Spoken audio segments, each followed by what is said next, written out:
did an internship in investment banking, I kind of convinced myself that I liked it. Like, it was so built up in my head. It was kind of like, do you know Suits? Yeah.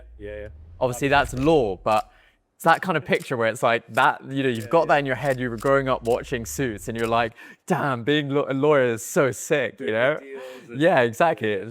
But that's just not at all what it's like. And so in my head, it was almost the equivalent. I wasn't watching any like finance bro TV shows, but in my head, I felt like that is like the top of the top. And I was like, oh, that's the only option. I just didn't feel like a lot of people were there like about it. You didn't feel like you're having a big impact on what was being done. And I feel that now, like working in a dental marketing agency, you feel like you're genuinely like when we have even associates who are now opening their own practices, or you see like you actually are having an impact.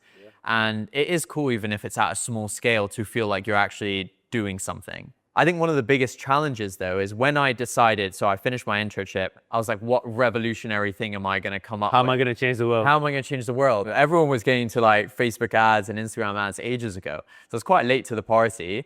However, I'm happy that it felt obviously it was saturated because I felt like, you know what, worst case, I give this a year. A year was like my timeline on this. And I was like, I'll give it a year, and worst case, I learn about sales and marketing. And I feel like whatever I want to do long term, if I learn sales and marketing, it would be a really valuable skill set if I then want to launch my own software company later on.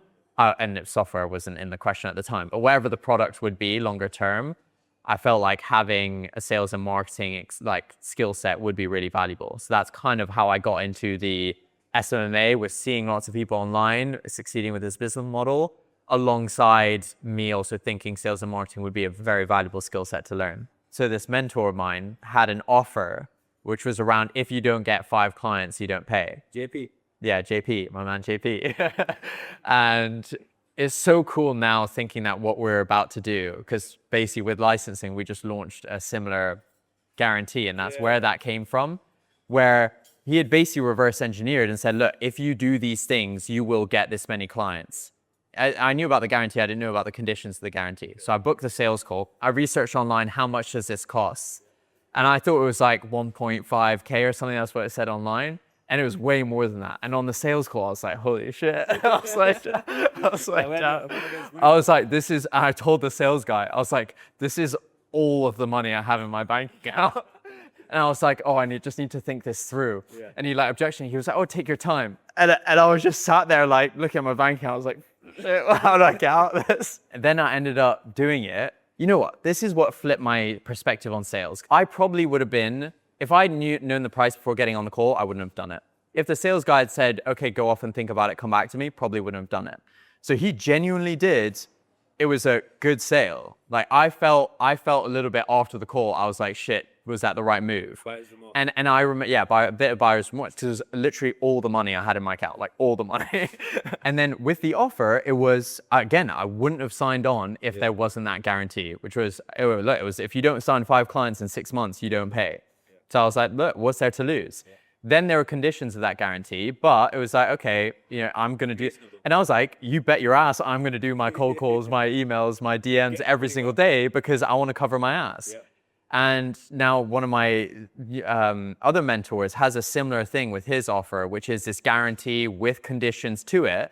But it's like, you just figure out the solution of how to get clients results, and you have a guarantee with conditions to it. Yep. And if someone meets all those conditions, it should be impossible to not get that result. It's like a formula almost. Exactly. Like a system, right? And that's what we're applying to licensing. It's like, if you don't get 30 cases, then you don't pay us. And the only reason we can have such a big guarantee like that is because we know that if you do these things, we looked at what we did for our own clients.